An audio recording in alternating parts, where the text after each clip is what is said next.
നിങ്ങളെല്ലാം പറഞ്ഞത് ഞാൻ കേട്ടില്ലേ? പക്ഷെ ഞാൻ പറയുന്നത് അവരെല്ലാം പറഞ്ഞത് ഞാൻ കേട്ടില്ലേ? അങ്ങ് പറയുന്നത് ഞാൻ കേൾക്കാം. അത്തരം വാക്കുകളൊന്നും പ്രയോഗിക്കരുത് പ്ലീസ്. അത്തരം വാക്കുകളൊന്നും പ്രയോഗിക്കരുത് ഷംസു പ്ലീസ് പ്ലീസ് പ്ലീസ്. നിങ്ങളൊരു സീനിയർ അംഗമാണ്. അങ്ങനെയൊന്നും സംസാരിക്കരുത്.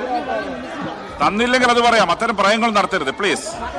അത്തരം പ്രയോഗങ്ങൾ നടത്തരുത്. യെസ് ബഹുമാനപ്പെട്ട മിനിസ്റ്റർ അങ്ങ് കണ്ടിന്യൂ ചെയ്തോ. യെസ് അങ്ങ് കണ്ടിന്യൂ ചെയ്തോ.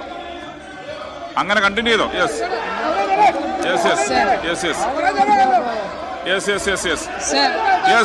ശ്രീ സജി ചെറിയാൻ പ്ലീസ് അവിടെ ഇരിക്കും പ്ലീസ്. ബഹുമാനപ്പെട്ട മിനിസ്റ്റർ അവിടെ ഇരിക്കെ. അങ്ങ് കണ്ടിന്യൂ ചെയ്തോ. അത് ചെയർ തന്നെ പറഞ്ഞു. അദ്ദേഹം നടത്തിയ പരാമർശം ശരിയായില്ല എന്ന് ചെയർ തന്നെ പറഞ്ഞു. അവിടെ ഇരിക്കട്ടെ. യെസ് മിനിസ്റ്റർ അവിടെ ഇരിക്കെ. ചെയർ തന്നെ പറഞ്ഞു അദ്ദേഹം നടത്തിയ പരാമർശം ശരിയായില്ല എന്ന് ചെയർ തന്നെ പറഞ്ഞു. Yes continue. You please continue. എനിക്ക് ബഹുമാനപ്പെട്ട പ്രതിപക്ഷ അംഗങ്ങളോട് പറയാനുള്ളത് സാർ, ഞാൻ പറയട്ടെ യെസ് പ്ലീസ് മറുപടി പറയാൻ ഞാൻ ചോദിക്കുന്നു. പ്ലീസ് ഒന്ന് മറുപടി പറയാൻ പ്ലീസ്. അദ്ദേഹം മറുപടി പറയട്ടെ. എന്തിനെങ്ങനെ മറുപടി പറയും? പ്രകോപിതനാവേണ്ട കാര്യം ലുക്ക് അതല്ല, അങ്ങനെയല്ല പറഞ്ഞത്. അങ്ങനെയൊന്നും പറഞ്ഞിട്ടില്ല അദ്ദേഹം. പ്ലീസ് അങ്ങനെയൊന്നും പറഞ്ഞിട്ടില്ല. അങ്ങ് മണ്ഡലത്തില്ല എന്ന് പറഞ്ഞൊന്നുമില്ല. യെസ് അങ്ങനെയൊന്നും പറഞ്ഞിട്ടില്ല. അങ്ങയുടെ മണ്ഡലത്തിൽ യോഗം നടന്നിട്ടില്ല എന്നേ പറഞ്ഞിട്ടുള്ളൂ. അങ്ങയുടെ മണ്ഡലത്തിൽ നടന്നിട്ടില്ല എന്ന് പറഞ്ഞിട്ടുള്ളൂ.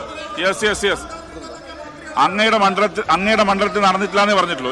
യെസ് അങ്ങ് നടത്തിയ പരാമർശവും തെറ്റാണ്. അങ്ങേപ്പോലെ ഒരു മുതിർന്ന അംഗം, ശ്രീ ഷംസുദ്ദീനെ പോലെ ഒരു മുതിർന്ന അംഗം ഇത്തരം പരാമർശം നടത്താൻ പാടില്ലായിരുന്നു. അങ്ങ് നടത്തിയ പരാമർശം എന്താ? അത് ശരിയല്ല. അങ്ങേപ്പോലത്തെ ആൾ പറയാൻ പാടില്ലായിരുന്നു അങ്ങനെ. Yes minister continue please. അവിടെ പോയിരിക്കും ചേർന്ന്. അങ്ങേപ്പോലെ ഒരാൾ അങ്ങനെ സംസാരിക്കാൻ പാടില്ലായിരുന്നു. ചിലപ്പോ സഡൻ പ്രൊവോക്കേഷൻ ആയിരിക്കാം. ചിലപ്പോ സഡൻ പ്രൊവോക്കേഷൻ ആയിരിക്കാം. പക്ഷെ എന്തായാലും അങ്ങനെ പറയാൻ പാടില്ല. അവിടെ ഇരിക്കും പ്ലീസ്. മിനിസ്റ്റർ പറയട്ടെ.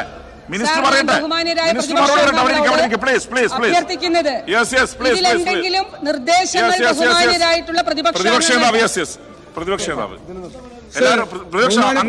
ഫ്ലോർ ഓർഡർ ആക്കിയിട്ട് പറയാം. തിരിച്ചു വിളിക്കണം.